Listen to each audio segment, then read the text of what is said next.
Hi, it's Vex, and today I want to apologize for not being able to even see the best card from the Lord of the Rings set for Commander.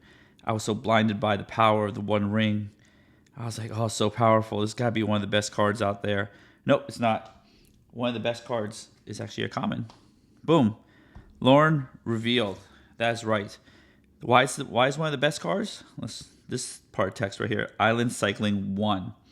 1. Discard this card. Search your library for an island card. Reveal it. Put it in your hand and shuffle. Wow. Why is this common? The best card in Lord of the Rings. Well, it actually comes with a cycle. This is the best of the cycle right here. You pay 1, discard it, and find a land type of its respective color. This reminds me of cards that came out a couple years ago from Zendikar Rising. The modal double face cards, where you get to play a spell or play it as a land tapped. This is essentially a tap land, sort of, right? Base case, Island Cycling 1. You discard this, put it in your graveyard, find an island, and then you could play it. You tapped a land for it, of course. Let's pretend you tapped this land to pay its cost, so you get, it's essentially a tap land. And I was too excited. Never actually read what this card actually does, because I usually island cycle it. It's 3 blue, draw 3 cards. So in the late game, where you're like flooded, you could just draw 3 cards, play 5, draw 3 cards. Just like any of these mono double face cards, you could just, in the beginning of the game, you could just play them into play tapped, and then use them as lands. Or late game or mid game, if you have extra mana, or you want to use a spell, you can just play it as Glasspool Mimic, Saloon Division, Seagate Restoration. Seagate can come in untapped, which is pretty neat. Right there, you pay 3 life, come in untapped. So, and these have been insanely powerful. But what's even more powerful with this card is, if you read carefully, right? It does not say historically basic land cycling, basic island cycling. Sometimes you'll see it basic plane cycling. It just says island cycling. If you read this card, Ash Barrens, this is basic land cycling 1. Discard it and get a basic land, get an island. This just says island cycling. And you know what that means? You can get islands that are shocklands. Have island type right there. And get this island, that island, that island, this island. All of them. So this also helps you fix your mana by getting you the correct shockland you want. It can also get you cool cards like, let's see if I can find it here, Mystic Sanctuary, which is an island right there. That's why it's so powerful. These things are modal face cards that produce 1 color. This thing can get you utility land, produce multiple colors, can come into play untapped when necessary, or we're not done yet. Or, as you've seen, they've come out with triomes, right? That's an island. That's an island. That's an island. And that is an island. Well, there's probably more islands here. That's an island. That's an island. These are not islands.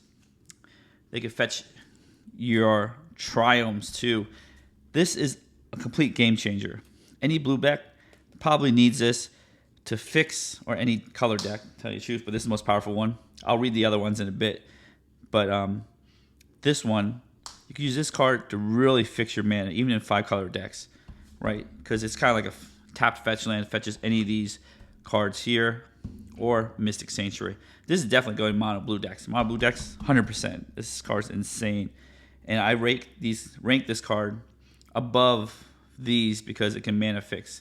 Now, this monocolor deck, these are better. Secret Restoration is definitely better. Okay, now with my excitement aside, right, let's read the other cards. The other cards are just creatures. I think these creatures are decent right here. This is the next best one. Troll of Khazad-dûm is the next best creature because it's in black. Cool part about black is reanimation. You pay 5 mana black. This can't be blocked except by 3 or more creatures. Super menace. So imagine this. You could cycle this, put in your graveyard, grab a swamp. Let's see here. There's some swamps here. grab another fetch land, dual land. That's a swamp, not this card, right? And then you can just reanimate it right into the battlefield. Attack with Super Menace. It's gonna be very hard for people to block. That's a great turn 1, turn 2 play. That's awesome. The other creatures are lackluster. They all cost 5 in their mana. You know, land cycling 1, then ETBs generate a food token. 5/7 can block huge things. Oliphant, so it's generous Ent. Oliphant. When it attacks another target creature you control, gains +0. And trample to end a turn. Not that great, but very serviceable. Again, you play as a land most of the time. You can get your dual lands, and then at the end of long game, you can just play it. Boom, a 6/4 is a 6/4, still good. Helps you trample over things. Eagles of the North, it's a flying creature. It's pretty good. When ETBs, creatures you control get +1/+0 and gain first strike until end of turn. Not bad. They're not the greatest. Lorn Reveal is the best. These are all in order of best to worst. This thing makes a food token, keep you alive. 3 life does really matter in Commander. A lot of people say life doesn't matter or wherever. That's a big lie. I've seen people kill people at 1 life more times than anything in Commander, so it's very important with that food token. So there's more Triumphs. And Wizards has been really, really hammering home with these modal cards because the best of 1 in Arena. I don't know. These cards are going to Arena. They're going to Historic more than Standard. But having cards that get you land, that add consistency, so you could just, you could pull a spell from your deck, put this in here. Now you have an additional land drop or spell, which is super powerful. I'm going to put these over to the side here. So that's one thing that these things can do. Right here, get you cool cards. I do have other molded Dollface cards just for funsies. Have them from the other colors here. So they all have them, but only all monocolor, right? No dual colors like this. This can get you up to 3 colors, I believe. I don't think there's a rainbow fetchable basic land type card, but maybe in the future I think Wizards might do that. These are also reminiscent of this cycle right here. The channel lands, and these are super powerful as well. As you know, Boseiju is the most powerful. Otawara is the next powerful. I think Takenuma, and then Sokenzen and Nganjo are the next powerful one. And just using it as a land drop feels super good. Using it as a disenchant feels super good. Otawara, bouncing things at the most critical time feels super good, or just playing as a land is amazing. So you get lands that double as lands or doubles as spells. And these are just exactly the same. Mold Face card, channel lands, this.